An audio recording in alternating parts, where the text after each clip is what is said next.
In this video, I will discuss the concept of willingness, one of the many skills involved in dialectical behavior therapy, or DBT.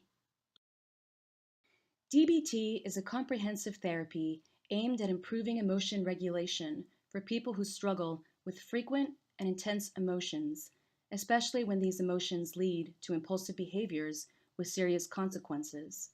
DBT trains individuals on various psychosocial skills, meaning skills related to the mixture of internal individual thoughts and emotions and external social factors to help acquire the ability to monitor strong emotions.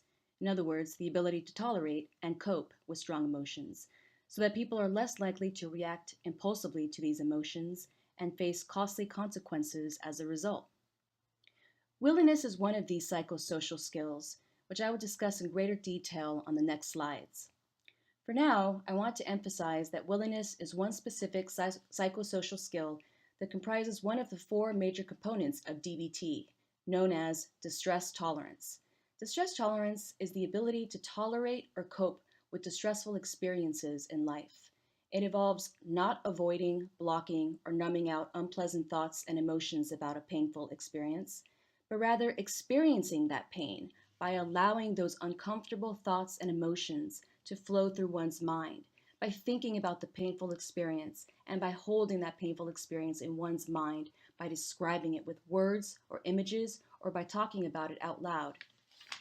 In other words, distress tolerance is the ability to experience a current situation, especially a painful one, through observing, describing, and feeling that situation without struggling against it by trying to control, fix, manipulate, stop, or avoid the situation. Distress tolerance doesn't mean that you have to like or approve of the painful situation. It just means tolerating, coping with, and surviving the painful experience associated with that situation, instead of fighting against it through emotional control and avoidance strategies, such as impulsive and unhealthy behaviors that only increase human suffering due to their grave consequences.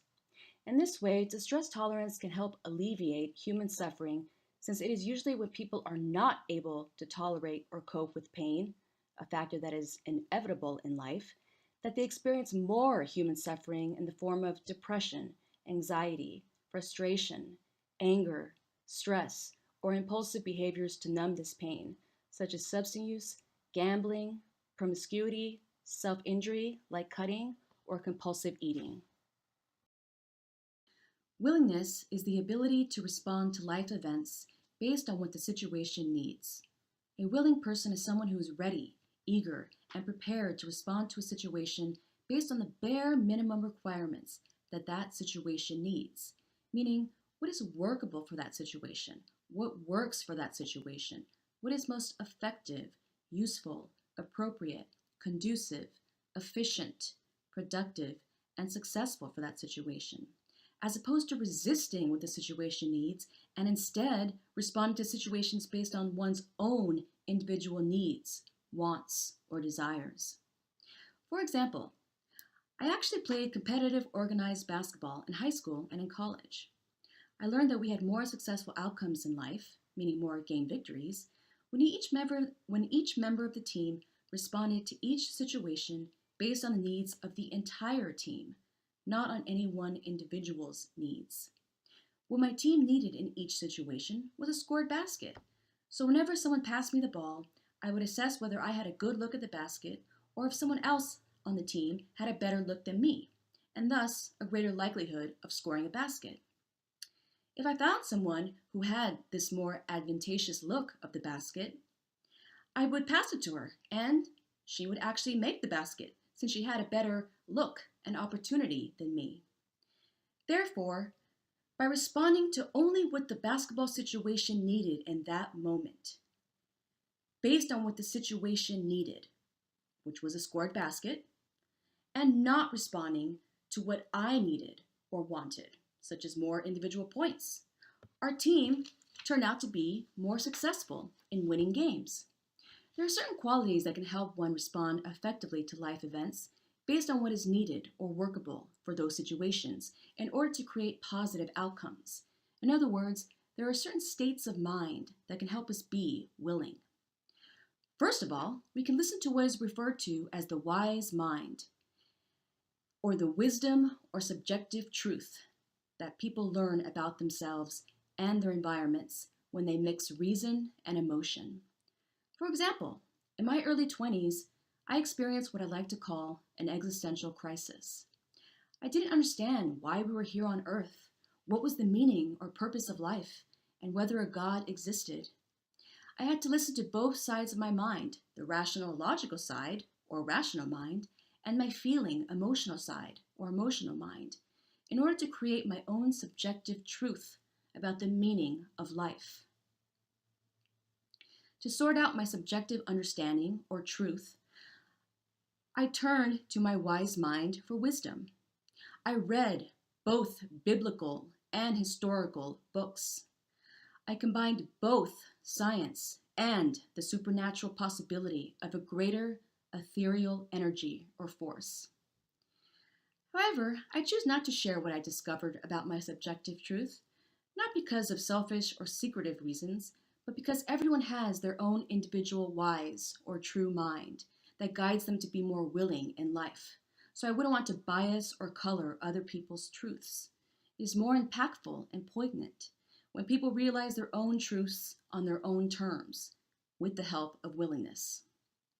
Secondly, we can increase our chances of being willing by engaging in life voluntarily, meaning being intrinsically motivated to participate in life because we want to, not because we have to. I played basketball because I wanted to and loved the sport and camaraderie with my fellow teammates, not because I had to or was forced to. Third,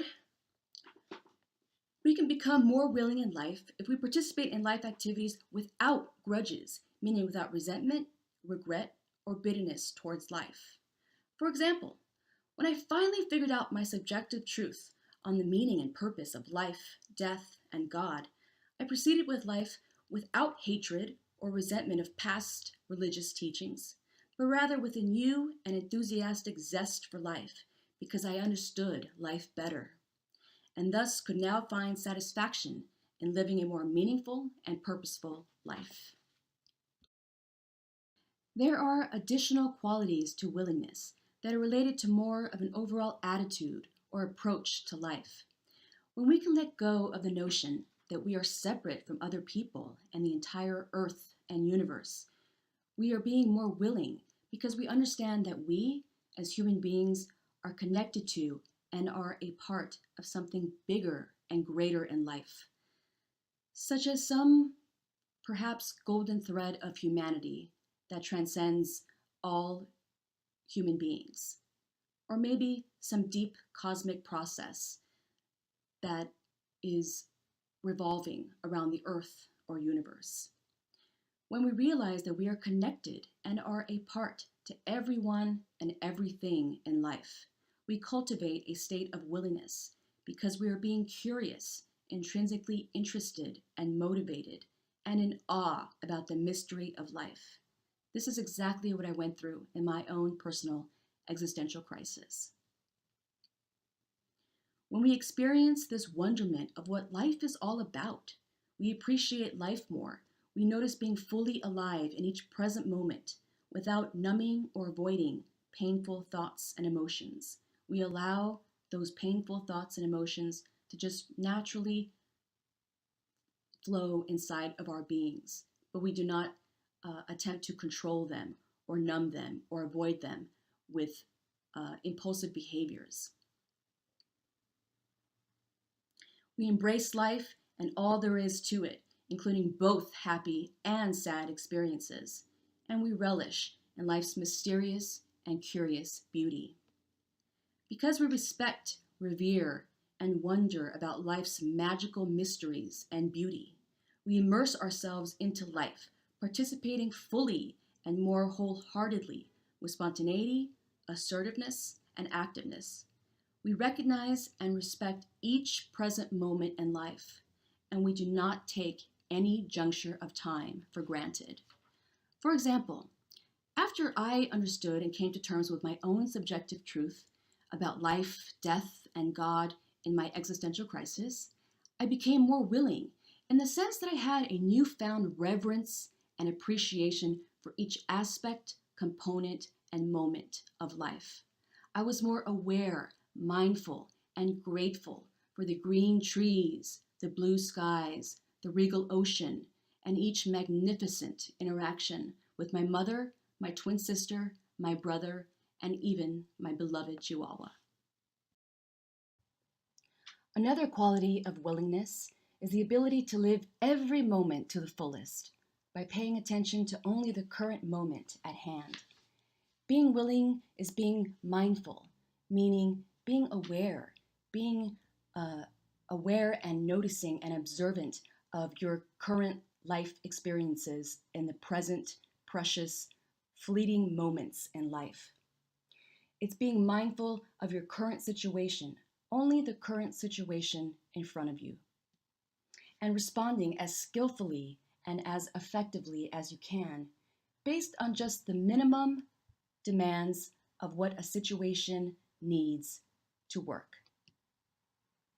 That's all willingness is just being able to attempt and try to respond as well and as positively and as best and as skillfully and as effectively as you can based on what the situation needs. And really, all that the situation, all life situations and events, all they need is just someone to respond as best as they can, as well as they can to present moments in life. So this also means responding to a situation, to life situations and events, not only as skillfully and as best as you can, but also without fear, shame, embarrassment, or anxiety blocking or preventing you from being able to give your best and respond as well, as best, as effectively, and as skillfully as you can, which is all that situations require. All life situations and events only require that minimum attempt to try to do your best in a situation. Therefore, willingness is essentially responding in spite of and in the face of painful thoughts, emotions, memories, and physical bodily sensations without trying to change or control these negative, painful experiences, but still moving forward and trying to give it your all and best to a current life situation in spite of and in the face of this painful and negative experiences. So it takes a lot of strength to be willing in life. So being willing is just trying to live and immerse yourself fully in the current moment and responding to a situation based on all that they need, not your own needs, but on the situation's needs. And the situation is only requiring you to just give it your best and try and respond as skillfully and as well and as best as you can, even though you have painful and negative thoughts, emotions, bodily sensations, and memories associated with the potential pain that you might feel by responding to a current situation. For example, basketball. In 1996, I was a sophomore in college, and I played on the women's basketball team. Yep, that's me in the picture. I was so afraid to shoot the ball. I was so scared and afraid and terrified and fearful of shooting the ball because I was so afraid of being of missing the shot, and then the consequence of that being humiliated, embarrassed, and ashamed. So in this one particular game in 1996, I was so afraid of missing a shot and then people ridiculing me, making fun of me, laughing at me, and feeling that pain of shame and humiliation, that in the first entire half of the game, I did not shoot one basket. I did not even try to make a basket. I did not even try to attempt to shoot a basket. When I received the ball, I would pass it to someone else because I was so afraid of missing a shot and then being embarrassed by that. I was paralyzed by my fear. I could not shoot a basket or even try to engage in the game because of this fear, because of this profound terror and fear of missing and then being ridiculed and humiliated by that experience. However, in the second half, things changed. And as you will see in the first clip, you'll notice you can actually see my face pause in that one critical, life-altering, profound moment of pregnant pause and deep contemplation and thought-provoking thoughts and feelings and emotions. I finally was just so fed up and sick and frustrated that I wasn't even trying. I wasn't even in the game. I wasn't even making one shot in the whole basketball game. And I realized that was not being willing.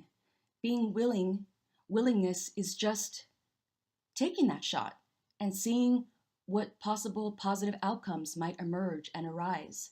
But I was so afraid of shooting because of the possibility of a painful reality of me missing that shot and then being embarrassed and ashamed and humiliated by it, that I actually couldn't even be willing, which means just giving your bare minimum best, just giving your best shot, just responding to that life situation, basketball game, by just what the situation requires, which is not making, all these shots and having all these points, but just being in the game, trying to contribute, responding as best and skillfully as you can. So as you will see in this first clip, my twin sister, who is number 25, passed me the ball. I'm number 24. And again, if you observe my face, you can actually see me in that brief pause think and be frustrated and just wanting to be willing, explode and finally go to the basket and do something, contribute, engage, participate in the current moments of life because they are fleeting. It was 23 years ago, and yet I still remember that brief pause, that unbelievable, life-altering, changing, magnificent moment where I was basically faced with a fork in the road. I had a decision to make right then and there when my twin sister passed me the ball. You could see me when I received the ball. I don't immediately react. I have that brief thought. Which road should I take? Down one road is the acceptance road, where I could just shoot a basket even though I'm terrified and afraid of missing a basket and then being humiliated, but still at least shooting a basket in spite of that fear and in the face of that fear. So on the acceptance road, I could actively and assertively choose to be willing by just at least trying to be in the game, by at least attempting a shot, rather than avoiding and controlling my painful emotions of fear of being shamed and humiliated because of possibly missing a shot.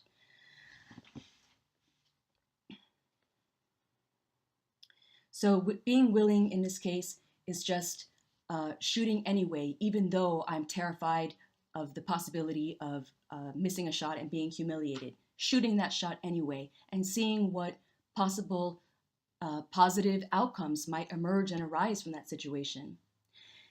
And yet, down the other road was the rejection road, was the rejection of reality road.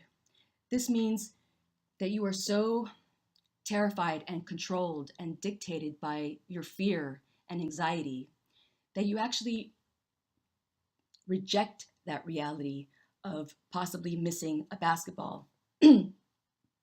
You reject that reality. You don't even try to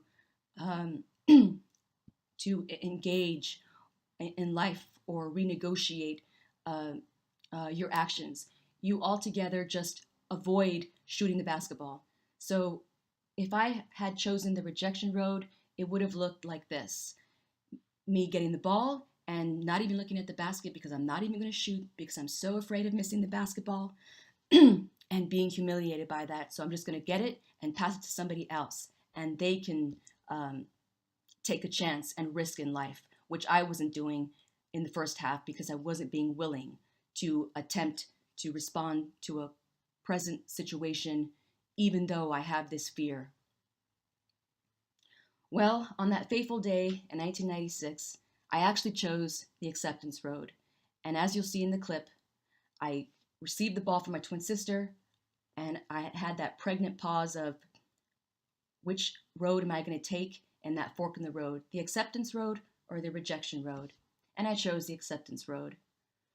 You can actually see my face when I received the ball, pause and think, which road am I going to take? Even though it happens in like 1 millisecond, you can still see it. And that 1 millisecond was so epic and monumentous in my life because of what you'll see in in clip number 1. So I just wanted to emphasize again, notice my face when I received the ball. I paused and I thought, just for a millisecond, which road should I take? And then I reacted and chose the acceptance road. You can actually see my face turning towards the acceptance road, turning my mind towards the acceptance road, reorienting and redirecting my mind so that it actually turns over in my mind, in my imagination, towards the acceptance road, not the rejection road, and turning my mind, reorienting it, redirecting it to that acceptance road.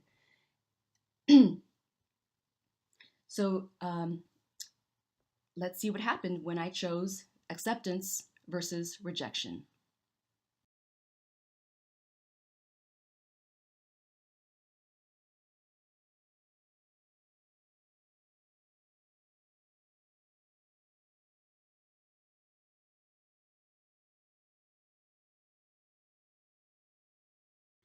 In the second clip, I continue to be willing by turning or reorienting, redirecting my mind towards the acceptance road in that fork in the road. And the way I do this is by just being willing, trying to just shoot the basketball, even in the face of possibly missing that basketball and being scared and afraid and fearful of a future reality, which in my mind and in my body and in my emotions meant humiliating me, making fun of me, laughing at me, shaming me, embarrassing me. I still shot the basketball, even in that face of possible painful thoughts and emotions, and that is willingness. Let's see what happens when I chose willingness again down that acceptance road.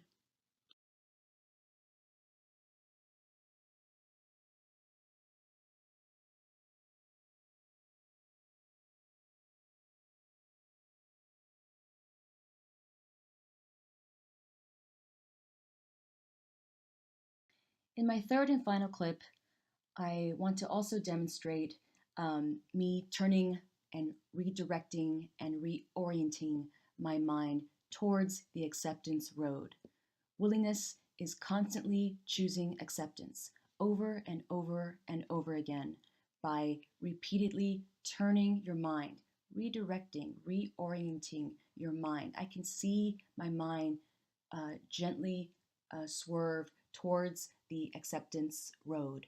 I am choosing the acceptance road over the rejecting of a painful future potential reality road. I'm rejecting that road and instead turning my mind towards the acceptance road and choosing acceptance. Willingness is essentially choosing acceptance over and over and over again through this process of turning and redirecting and reorienting your mind towards the acceptance path, which is a process known as turning the mind. So willingness is essentially choosing acceptance over and over and over again through this process of turning the mind so that we can still experience the present moment of life, uh, because we are still allowing these painful thoughts and emotions about a future potential reality, such as missing a basketball shot and then being humiliated and shamed by the audience. Um, and willingness is still trying to participate fully in the present moment, still playing basketball, still taking a shot, still attempting to shoot the basketball, in spite of and in the face of painful thoughts and emotions. My fear and anxiety of missing a shot and then being ridiculed and laughed at and made fun of, so that then I'm sad and I'm devastated and I'm isolated and humiliated and alone and embarrassed.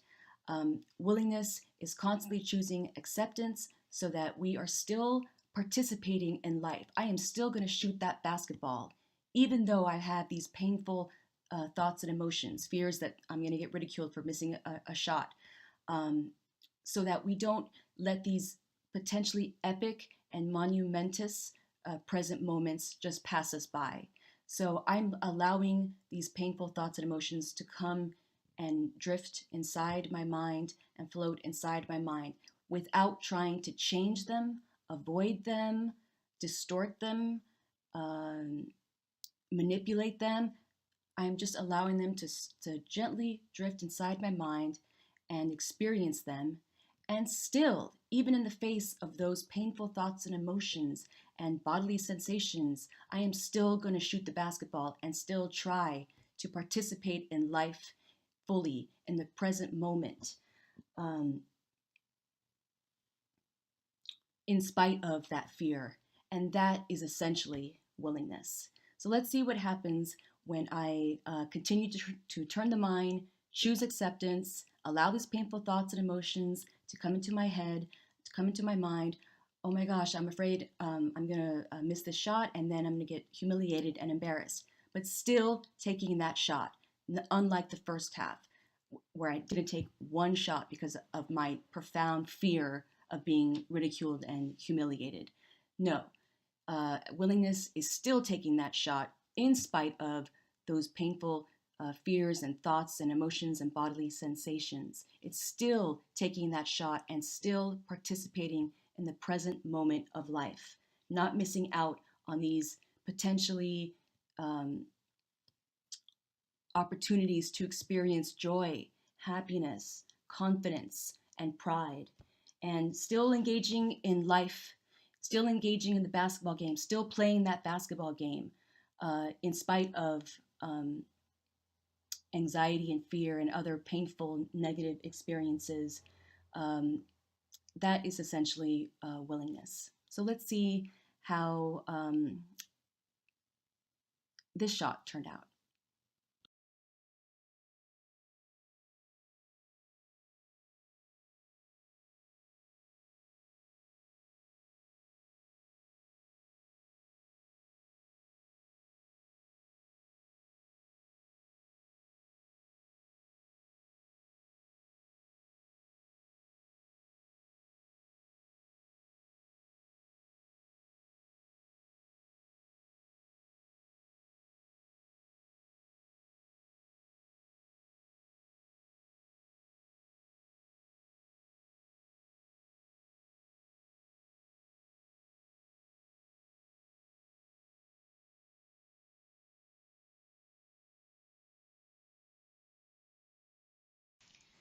So as you can see from that last clip number 3, I took a chance in life.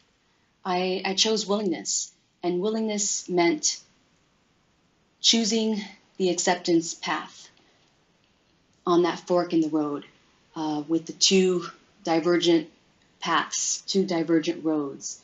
One was acceptance, and one was rejecting uh, the reality of potential painful experiences in the future.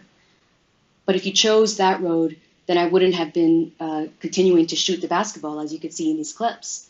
Instead, I chose acceptance. I chose acceptance, which meant allowing my fears and pain and anxiety and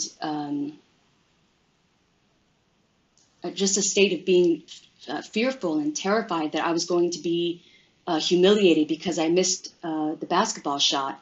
I allowed those thoughts, those painful, negative thoughts, emotions, memories, and uncomfortable, unpleasant bodily sensations to naturally drift and float inside of my mind and inside of my being, instead of trying to change them or control them, which would have meant essentially being controlled by those painful emotions, because those painful emotions dictate your behavior. So because you are so afraid of missing the shot and being humiliated, you just won't even try to shoot the basketball. And that is the direct opposite of being willing. Willing is choosing acceptance, allowing these painful thoughts and emotions to come into your mind, and still trying to shoot that basketball, still trying to engage and participate fully in the current, present, precious moments of life, in spite of and in the face of those painful, negative thoughts and emotions. I am still, in spite of those painful thoughts and emotions inside of me that I'm allowing to come in, I am still trying to shoot that basketball and see what happens. I am taking a chance in life because I am choosing to get busy living. Which reminds me of a movie that I extracted that quote from. In the movie Shawshank Redemption, I noticed that one of the slogans that a wrongfully convicted prisoner follows is, "Get busy living or get busy dying." And that really struck a chord with me because that really expressed and conveyed the concept of willingness to me. I believe that the actor was trying to convey or illustrate that if we are not actively and fully engaging and participating and immersing ourselves into each present, current, precious moment of life, because these moments are brief and fleeting, we are essentially dying. And we are essentially dying because we are not living. So we have a choice. Do you want to get busy living or get busy dying? Do you want to get busy living and choose acceptance and allow painful emotions to come in so that you're not controlled by those painful emotions and you still try and engage in life, in present moments in life by shooting the basketball? Or are you get busy dying? Are you going towards the rejection road and not shooting the basketball because you're so afraid of the potential reality of missing the shot and being humiliated and embarrassed and ashamed that you don't even try to shoot the basketball? You're just passive, inactive, and you're trying to control your emotions by not participating in life so that you won't get hurt. You're essentially safe and immune from your painful emotions. But in that way, you don't take a chance in life, so you don't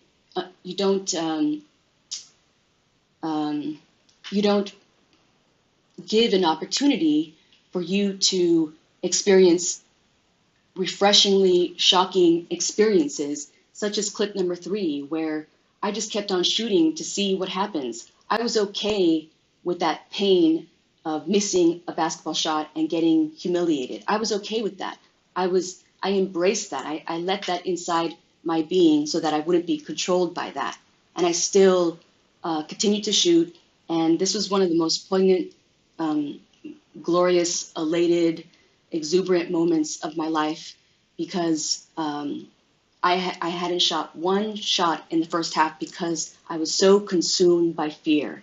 But then in the second half, when you saw me receive that ball in that pregnant pause, and I made the active, assertive choice to go down the acceptance path.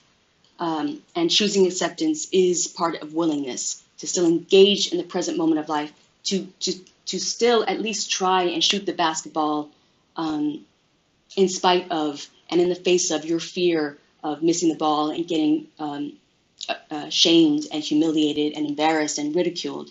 You're still actively participating in life to see if something good happens, taking a chance.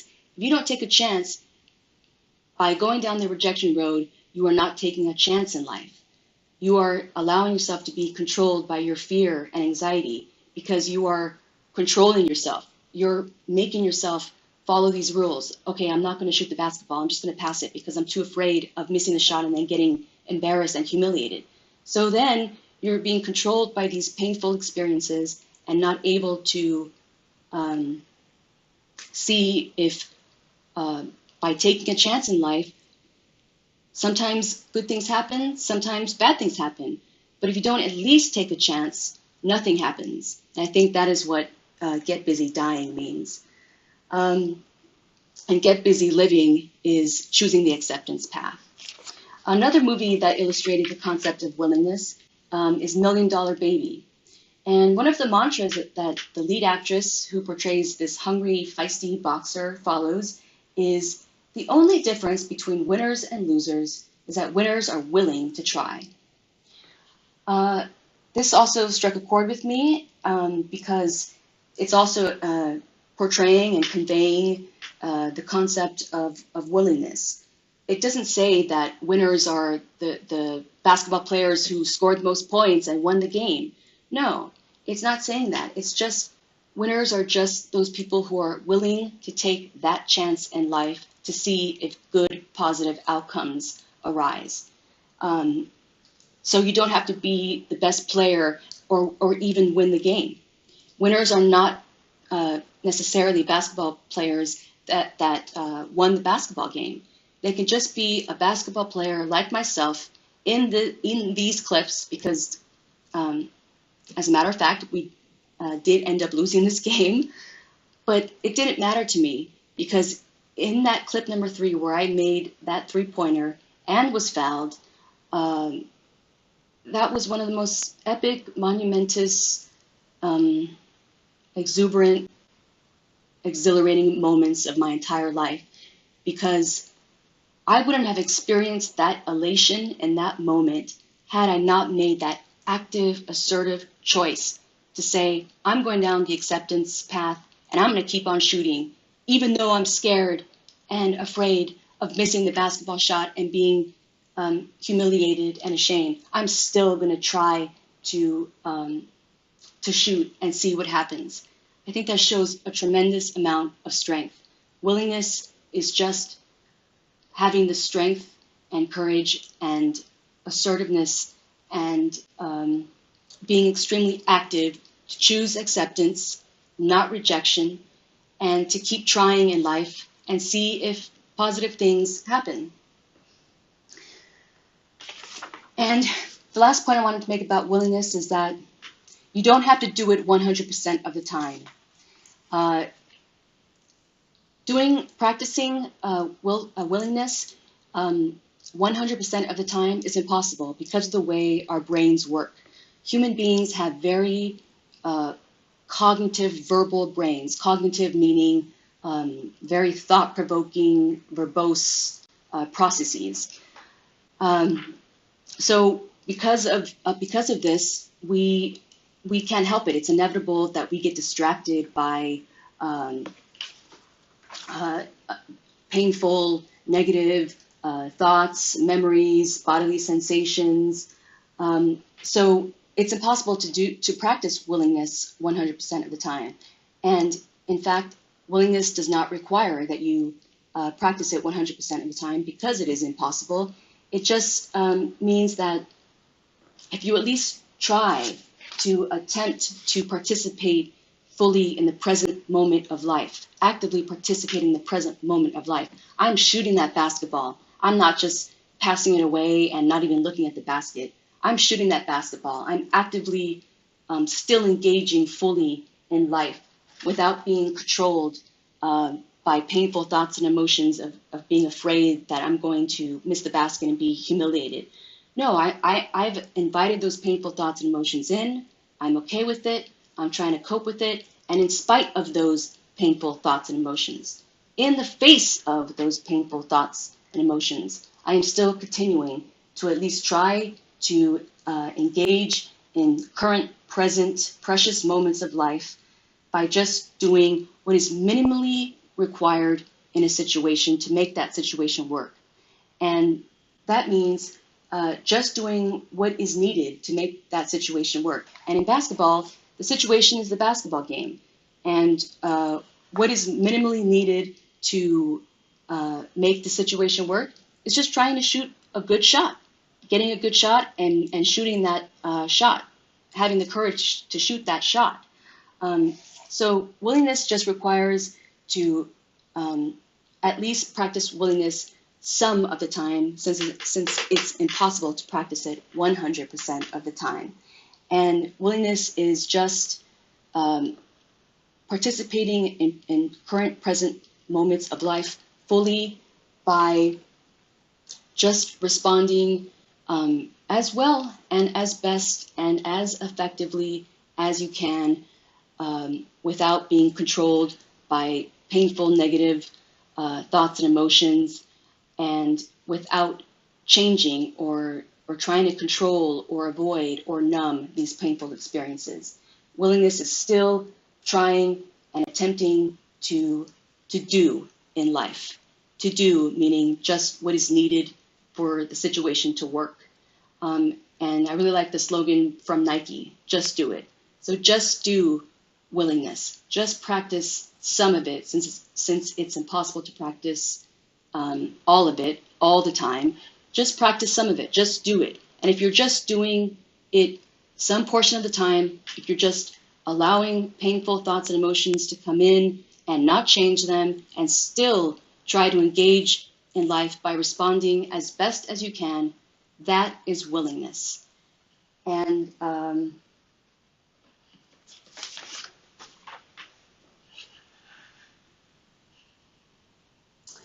that is willingness. There are specific experiential exercises that one can undergo to gain a sense of what willingness is and feels like. Experiential exercises refer to those types of exercises that aim to encourage you to experience whatever natural experiences are aroused in your mind and body during these exercises. So these experiences may be in the form of thoughts, emotions, memories, physiological or bodily sensations, and you are encouraged to experience these components naturally allow them to enter your mind, invite them in, sit with them, coexist and cope with them without trying to change or control them. One experiential exercise is the eyes on eyes task. And this task is specifically aimed to help people experience what the feeling of willingness is and what willingness is in it and of itself. In the eyes on eyes exercise, you are asked to stare into someone else's eyes and experience all the thoughts, emotions, memories, and bodily or physical sensations that naturally come into your mind and body. Usually people become uncomfortable because they feel self-conscious or awkward staring into another person's eyes. The goal of the eyes on eyes exercise is to just continue experiencing this discomfort and this awkward, unpleasant feeling state, and still continue going on and moving forward with life, even in the face of this discomfort and distress and unpleasantness.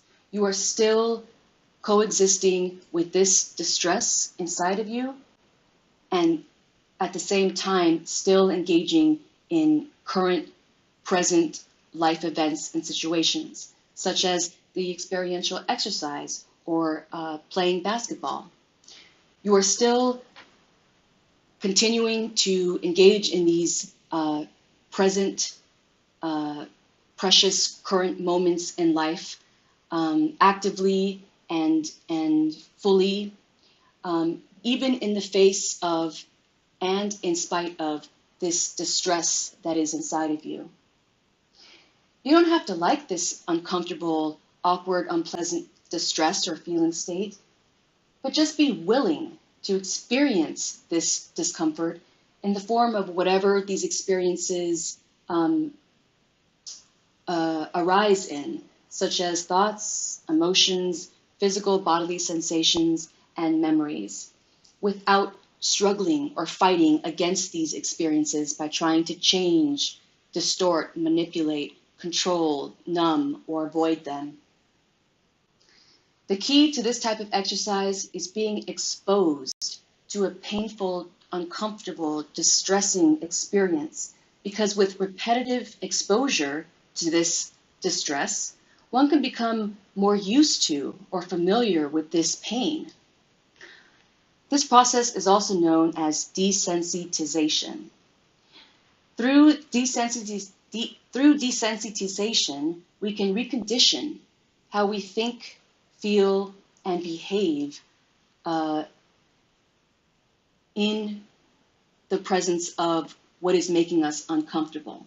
So the longer you sit and stare at somebody else's eyes and feel that awkward, uncomfortable distress and discomfort, the greater the likelihood that you are able to build what is called mental muscle or capacity to cope and tolerate this distress and this discomfort without trying to change or control these painful experiences.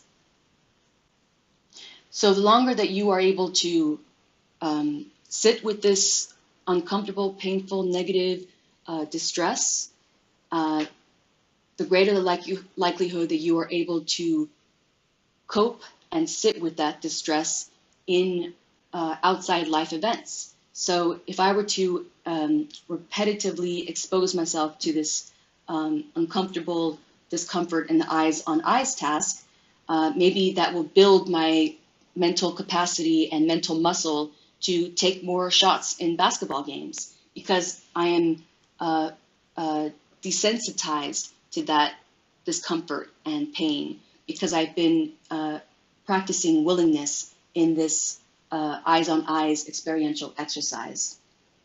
The hope is that people can learn how to grow this mental muscle and mental capacity that I've been discussing to help them still sit with this distress and be okay with it, tolerate it, cope with it, and still simultaneously engage in meaningful life activities. You're not avoiding these life activities because you're being controlled by these painful emotions. You are allowing these painful emotions to come in. You're learning how to grow mental muscle to be able to sit with it and tolerate it and cope with it longer, so that you are able to engage in current life tasks without refusing or hesitating or stopping your participation in the eyes on eyes exercise, or me not taking a shot because I'm being controlled by my fear of being humiliated by missing a shot. So the longer you can sit with this distress, the greater the likelihood that you can engage in meaningful life activities, such as a basketball game, and being able to repeatedly shoot and not be afraid, because you are more familiar with that pain. You've become desensitized to it. Therefore, you can engage in life activities that cause you pain, such as the fear of being humiliated in a basketball game. You can engage in still shooting the basketball because, hey, I've become used to and familiar with this pain, so I'm okay with it. And I can still keep on shooting that basketball, even in the face of this fear of rejection and humiliation. The major overarching goal is to just simply experience this distress without trying to change or control it through unhealthy, impulsive behaviors that have serious, grave, costly consequences, such as substance use, gambling, promiscuity, self-injury like cutting, or compulsive eating.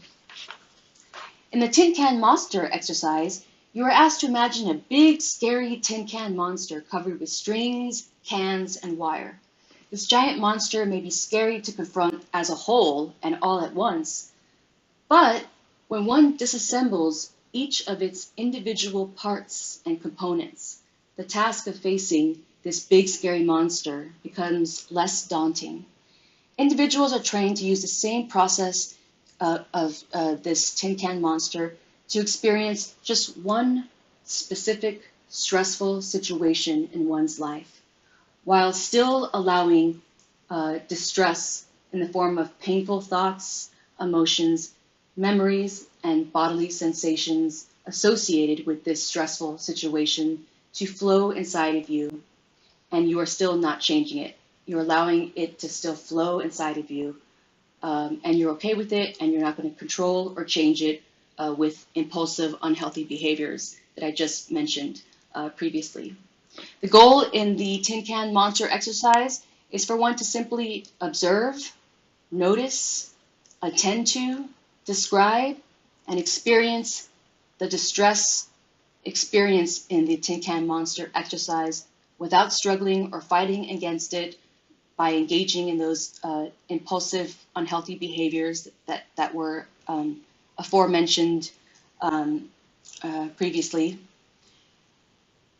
And you're still just observing and being mindful of this distress. You're labeling it, you're identifying it, you're experiencing it, you're attending to it, you're observing it, but you're not fighting or struggling against it by trying to control or change them through these impulsive behaviors that I mentioned previously.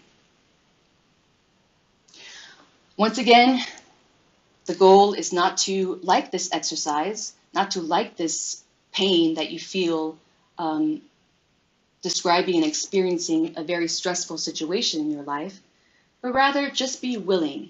Just be willing to at least try this exercise. Engage in a task in life in the present moment and experience this distress without resorting to emotional control strategies, which are those unhealthy impulsive behaviors, such as gambling, promiscuity, substance use, cutting.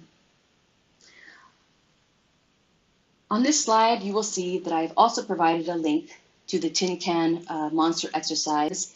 It's right underneath the tin can monster flag here. It's right underneath. You can just copy and paste it onto a search engine, and you will be navigated to a tin can monster exercise with someone guiding you through it, if you are willing to try this exercise. And then looking for Mr. Discomfort exercise, this is also another willingness experiential exercise, another experiential exercise to help one experience willingness. And in this exercise, Mr. Discomfort is actually a metaphor for someone's uncomfortable experiences related to specific situations into their minds. So we are looking for Mr. Discomfort. We are looking for what causes a specific individual enormous amounts of stress and pain and suffering.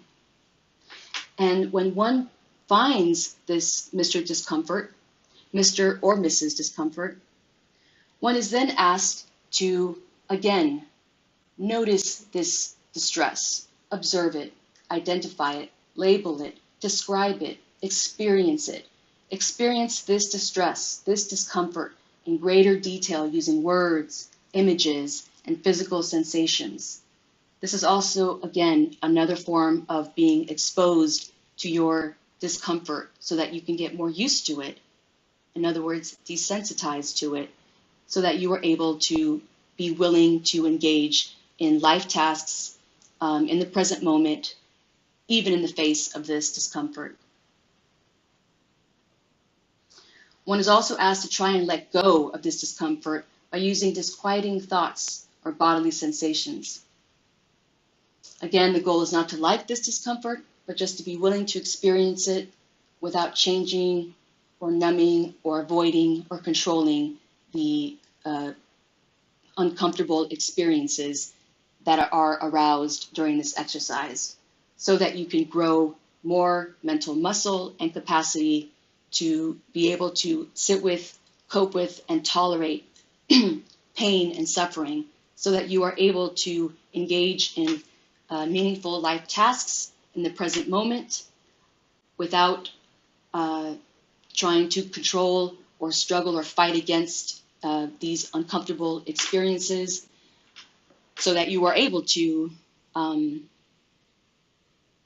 engage in meaningful life tasks in the present moment, as opposed to refusing or being hesitant or stopping or refusing engaging in life tasks because you are being controlled by these uncomfortable emotions. Being exposed to Mr. or Mrs. Discomfort increases the likelihood that one can re-examine and renegotiate one's relationship to their own uncomfortable situation, to their own discomfort, because one is becoming more desensitized and familiar with it. If you're more familiar and used to experiencing pain, you grow that mental muscle so that you can experience pain in other life situations, not just this specific uncomfortable situation, but in other uncomfortable situations in the greater rubric of life. And this repeated exposure not only helps you to grow this mental muscle so that you can cope and tolerate and sit with pain, so that you can be willing to engage in life activities and shoot that basketball or try this exercise, or just continue to engage and immerse yourself fully in life by continuing to shoot that basketball, because you are okay with that pain. You're not trying to control it, fight it, struggle against it. You have that mental capacity and muscle to be able to sit with that pain and still engage in meaningful tasks in the present moment. Mr. Discomfort exercises also allows one to recondition their thoughts, emotions, and any other bodily, physical sensations that are aroused in the Mr. Discomfort exercise, so that the same uncomfortable situation that you are experiencing in the Mr. Discomfort exercise no longer leads to the same degree of discomfort. So in the Mr. Discomfort exercise, you are exposed to a uncomfortable situation for you, and you are asked to experience that discomfort in great detail with words and images, and holding it in your mind and saying it out loud and describing it as an image. This is all exposure so that you can grow that mental muscle. This repeated exposure also allows you to recondition. So renegotiate your relationship with other uncomfortable experiences in life, because the previous thoughts, emotions, memories, and physiological sensations that you experienced with this uncomfortable experience, that relationship is becoming further and further apart, because usually in the past, you had experienced great discomfort to this specific uncomfortable, stressful situation. But now that you are being exposed to it, and you're talking about it, and you're describing it in visual imagery and words, and holding it in your mind, and talking about it out loud, and describing it with images, words, and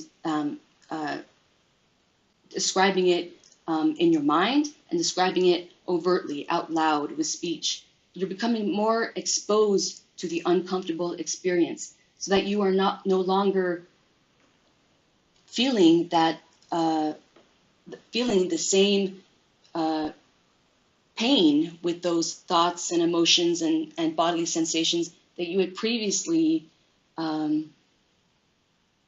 experienced. So the thoughts, emotions, and bodily sensations that you previously would usually experience with this specific uncomfortable situation, now you're getting used to those experiences. So you're not feeling discomfort with those experiences. They are being essentially de-associated with this uncomfortable experience. The relationship between your uncomfortable experience and all the painful thoughts, emotions, and bodily sensations that were associated with this uncomfortable experience, this relationship is being, there's like a wrench that's thrown in the middle of it, because that same degree of pain and discomfort that you felt in the past with this situation in terms of painful thoughts, emotions, and bodily sensations, you don't experience this discomfort, the same degree or severity or intensity of discomfort with these thoughts, emotions, and physiological sensations, because you have become used to them and you are okay with them and you are sitting with them and coping with them and tolerating them through this exposure by talking about it and describing it with words and imagery. So now you don't feel the same amount, gradation, and severity and intensity of this discomfort with those thoughts, emotions, and bodily sensations, because now you feel less discomfort with those thoughts, emotions, and bodily sensations. So that now you don't experience the same amount of pain, the same degree of pain or discomfort with those thoughts, emotions, and bodily physiological sensations, because you have become exposed and desensitized to it. So the relationship between your previous thoughts, emotions, and bodily sensations with this uncomfortable experience is now being wedged apart, because now you don't experience the same degree of pain in those thoughts, emotions, and bodily sensations when you are exposed to that uncomfortable experience. So you are now renegotiating a new relationship with that feared, uncomfortable experience. Now, after you've been exposed to it by these experiential exercises, you're more used to that pain, and so that you can cope and tolerate that pain. So that now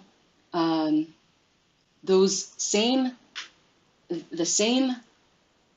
feared experience, that uncomfortable discomfort that you experience with that specific uncomfortable experience, now when you are exposed to that specific uncomfortable experience, the usual pain, degree of pain that you felt in the thoughts, emotions, and bodily sensations is lower now than before.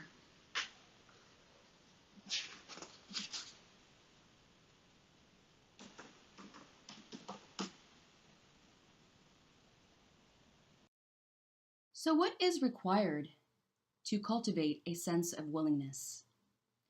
One big misconception is that you have to be motivated in order to become willing.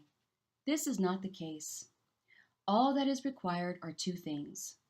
First, a highly active and assertive decision to choose both the acceptance road, so the acceptance road on that fork in the road, choosing the acceptance path versus the rejection of a painful reality in the future road. So choosing the acceptance road, not the rejection road, and also choosing the concept of being liberated or free from human pain and suffering. Now, human pain and suffering are inevitable in life.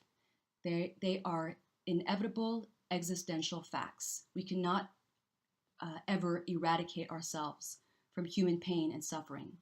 But with willingness, we can at least choose to want or desire the concept or ability of being free or liberated from human pain and suffering in the form of some sort of alleviation or reduction in this human pain and suffering, since this pain and suffering is inevitable and cannot be completely extinguished. Choosing both the acceptance road and this concept of wanting to be free from human pain and suffering will help free us from being stuck, trapped, or controlled by the vicious cycle of human pain and suffering. And when I discuss human pain and suffering, what I am really talking about are those aforementioned unhealthy, impulsive behaviors, such as compulsive eating, compulsive gambling, promiscuity, self-injury. Those are forms of human pain and suffering because one is not living fully in life because they are under the influence of other powers, of food, of sex, of gambling, of alcohol, of drugs. So these are forms of human pain and suffering because one is not able to be fully and richly alive in the present moment as a human being in the world.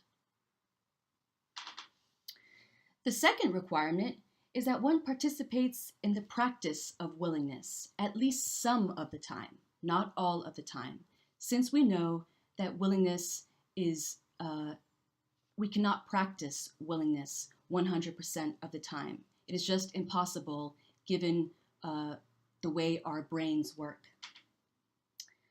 But we can at least be willing to practice and try to practice willingness at least some portion of time, not 100% of the time.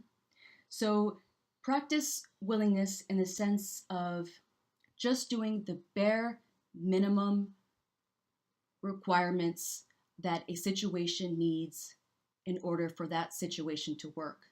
So willingness is responding as skillfully and as best and as well and as effective that you can to a situation based on just the bare minimum needs and demands that that situation warrants in order to work, in order for that situation to work. So we're discussing workability again. So willingness is just practicing some portion of the time, not all the time. So it's basically just doing. And again, I go back to the Nike slogan, just do it, as opposed to not doing it, or not do. So just do as opposed to not do. Just doing as opposed to not doing. We can accomplish this practice of willingness at least some of the time. So just doing some of the time what is needed in that situation for that situation to work by just choosing acceptance and allowing, again, those painful thoughts, emotions, memories, and physiological or bodily sensations to naturally flow and drift in and out of our beings without fighting or struggling against them or accommodating for them by engaging in those forms of suffering, those unhealthy, impulsive behaviors. Willingness is not acquired through just one exercise of practicing willingness some of the time or just doing some of the time. It is an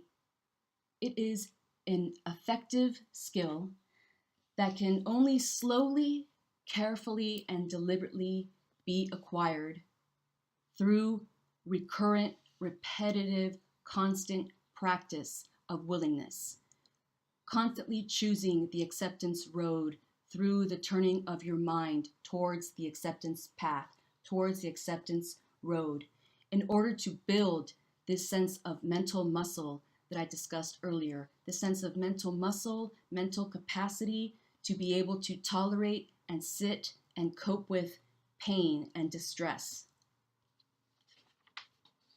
So when someone is faced with a fork in the road, with those two diverging pathways or roads, in order to cultivate a sense of willingness, one must constantly choose acceptance over and over again through turning of the mind towards that acceptance road, and choosing the concept of wanting to be free or liberated from human pain and suffering in the sense of, or in terms of, some sort of alleviation or reduction in this human pain and suffering. So choosing acceptance and this freedom or liberation from human pain and suffering are the two requirements to gain or cultivate a sense of willingness. Willingness is the exact opposite of willfulness. It's important to understand this difference so that one can be aware if one is behaving willingly or willfully, and then make the decision whether one wants to change his or her willful behavior or not. So let's discuss the differences between willingness and willfulness.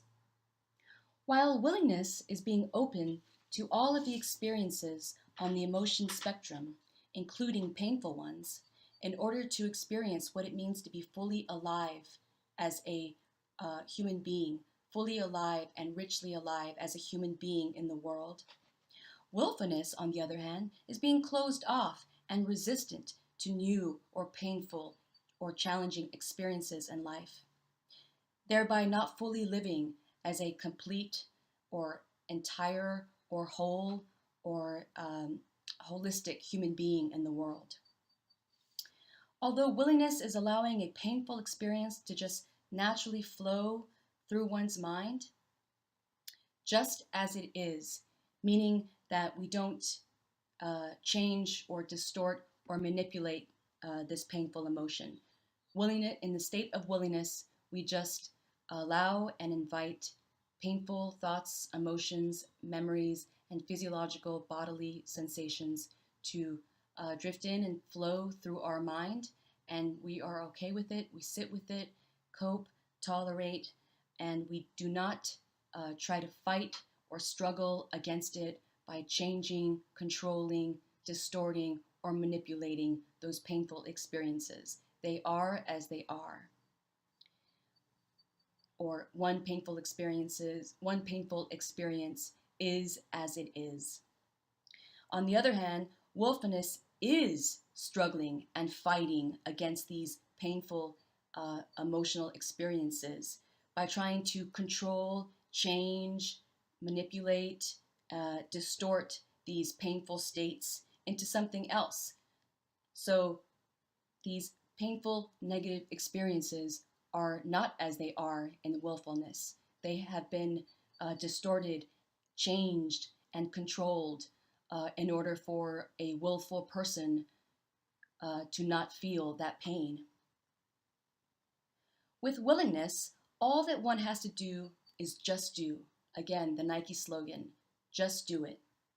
In other words, just try to practice willingness. Just try to attempt to live in the present moment and respond as well as you can, as best as you can, and as skillfully as you can, based on the minimal needs of the situation. So whatever works for that situation, that is what you are going to use in order to respond to that situation. However, in willfulness, it is not doing. It is not just do it. It is not doing it. With willfulness, people set up rigid rules and contingencies before they are able to tackle life situations, events, and activities, because these situations and events arouse too much pain that they can't cope with or tolerate with. As a result,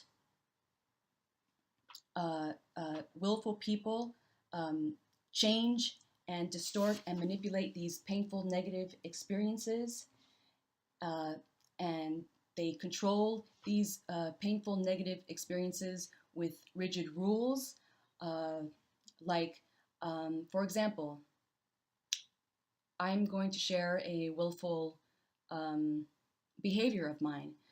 Before I'm able to study for my doctoral program, I have to make sure that my desk is clean, that all the lamps are on, that all the papers are organized, that my pens and pencils and everything are clean and organized, so that I feel a sense of um, that my desk is not cluttered, and I feel a sense of cleanness or freedom, or just some greater um,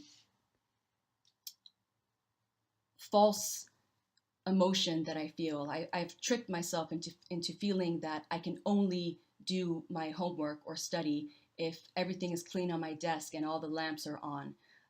This is a false story that I've been tricked with, because if I was truly willing and accepting, I could just delve into my homework without having to set up all these rules and contingencies, having the lamps on and everything clean on my desk. And when willful people set up these rules and contingencies to control painful, negative emotional experiences, um,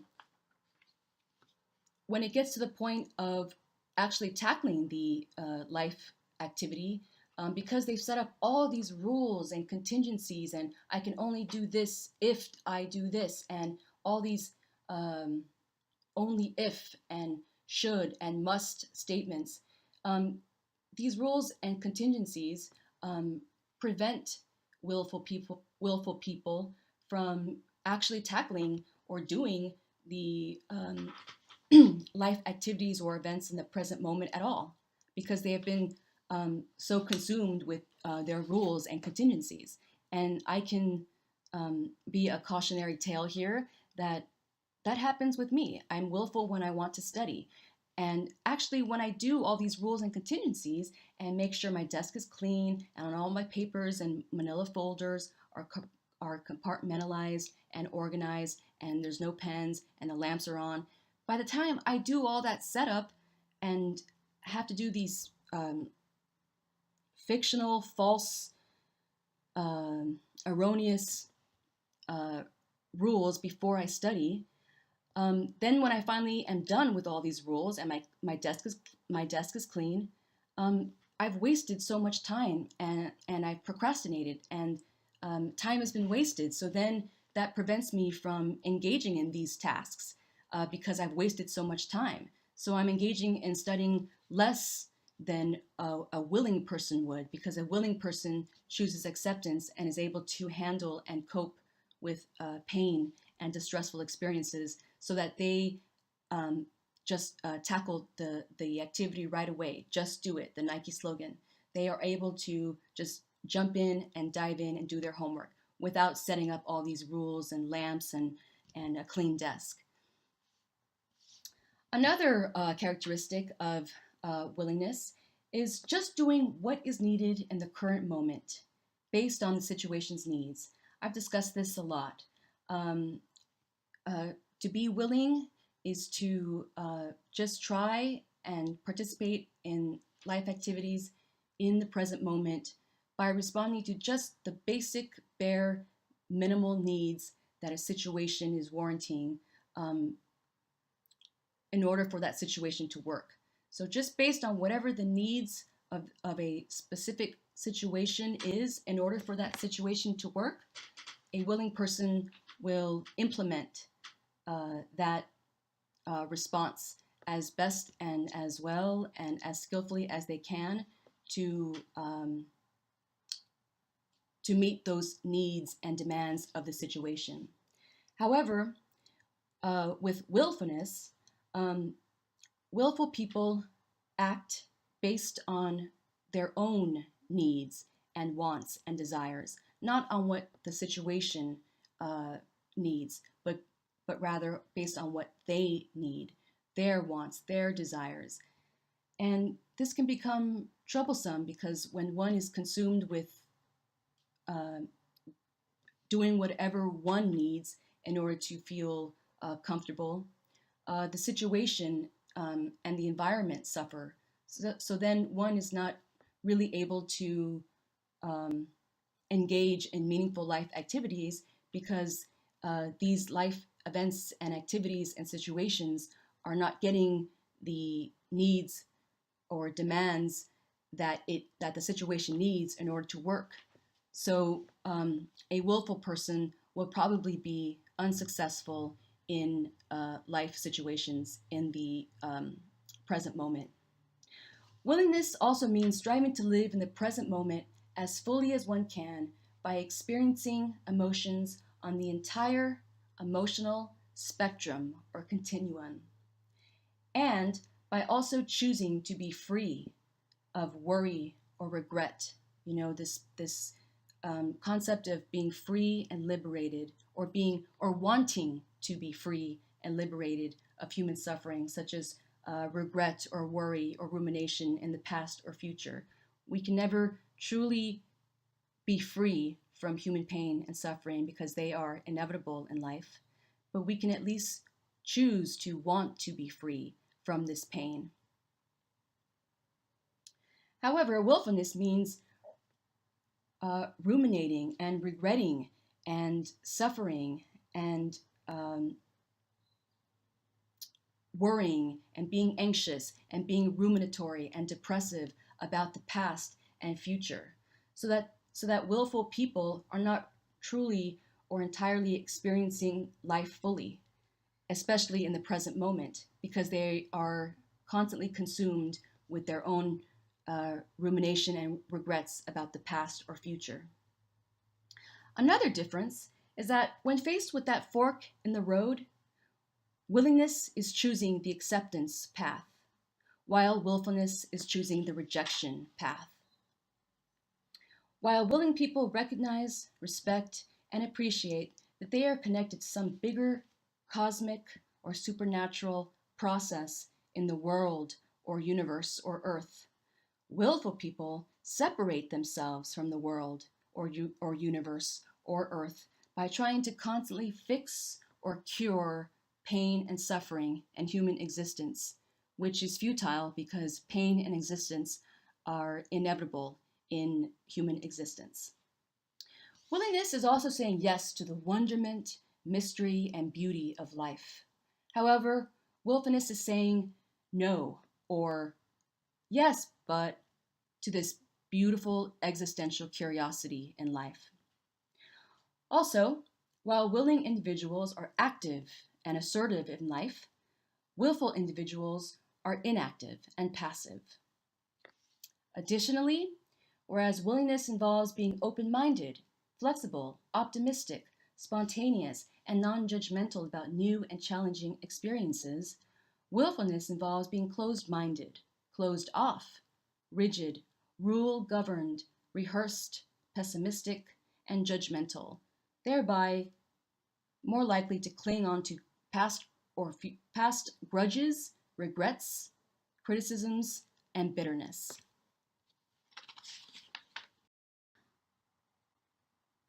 While willingness entails having open minded perspectives on life, it also entails a form of nonverbal, open minded stance that can be seen in one's bodily posture and physical gestures. Specifically, cultivating a sense of willingness means having willing hands, or hands that are open and unclenched, with the palms out, thumbs out to the sides, and fingers relaxed and spread apart. Engaging in half smiling can also facilitate willingness. Half smiling involves relaxing the facial muscles, so the forehead, eyes, brows, cheeks, mouth, and tongue, and allowing the corners of the lip to naturally rise up. In this physical posture, it is also encouraged to adopt a calm or serene facial expression. This physical gesture serves to contradict a painful state by communicating to the brain, and thus the mind, that one is not, in fact, in pain. In this way, half smiling challenges, disputes, and undermines painful experiences, since our bodies can communicate with our minds through our brains. Willing hands and half smiling prepare one to be open and ready for new and challenging experiences in the world. In contrast, willfulness entails trying to control or avoid new or painful or challenging experiences in life, like a robotic machine or pantomime. Bodily and physical gestures that accompany willfulness include a slouched posture, closed, clenched, tight fists, and crossed legs and arms. So, how do we become willing? One of the ways in which we can become willing is to go from being willful to willing, to make that transition or crossover from willfulness to willingness. There are 5 steps on how to convert to willingness from willfulness. Number 1, observe your willfulness. Observe whether your current state or behavior is willful or not. If it is, notice it, observe it, identify it, label it, describe it, and experience it. Number 2, radical acceptance. Choose to take the acceptance road completely, fully, thoroughly, and wholeheartedly without doubt or reservation. Choose this acceptance path over the rejection path in that fork in the road. Instead of getting hard on yourself or beating yourself up about occasionally being willful, recognize that willfulness is actually a natural and normal state in human beings because of the way our brains work in such a fast-paced, stressful world. It is not useful to deny that you are being willful, as you cannot fight willfulness with willfulness. And there is no reason to fight against willfulness in the first place, since being willful is not something to be ashamed of, given that it is a common state and experience in human beings in the present day, fast-paced and stressful world. Number 3, turning the mind. Choose the acceptance road over the rejection road over and over and over again by repeatedly turning your mind towards the acceptance road, repeatedly turning your mind, reorienting your mind, redirecting your mind, swerving your mind to that acceptance path. Do this over and over and over again. Number 4, half smiling and willing hands. Help facilitate your attempt at converting from willfulness to willingness by taking a physically open stance through half smiling, willing hands, and an open, upright bodily posture and gait. Number 5, ask yourself, what's the threat? Occasionally, people may become afraid when transitioning from willfulness to willingness because they fear losing a part of their identity, thereby risking harm or danger to their sense of self. So ask yourself in these situations, what is the source of this threat or danger? What am I so afraid of? So why would someone want to go from willful to willing if this transition may potentially cause one to fear loss, danger, or threat to someone's psychological integrity? Meaning, what is familiar or safe to one's sense of self? So what is the rationale to willingness if we are risking this danger or loss? One of the major benefits to creating a sense of willingness is an improved quality of life, because willingness builds that mental muscle or capacity to help people tolerate and cope with distress without intense emotions overwhelming them to the point where they feel they have to numb, avoid, block, or change this distress through unhealthy, impulsive behaviors with hugely negative and costly consequences, such as the inability to form meaningful interpersonal relationships, the inability to pursue one's deepest and cherished goals and values in life, self-medicating with substances, promiscuity, food, gambling, cutting. Without willingness, we also cannot regulate or monitor our emotions and bodily sensations back to a calm, wise state, also known as emotion regulation. When we have not yet gained a sense of willingness, we essentially risk perpetuating our own human suffering instead of alleviating it. The rest of the slides in this video presentation review the final take-home messages and reminders regarding the concept of willingness. These slides are especially useful because they are efficient, clear, concise, and succinct cards with reminders and bullet points. Therefore, they may be printed out and kept in one's back pocket as a constant reference on how to stay on the path of willingness, personal improvement, and self-growth.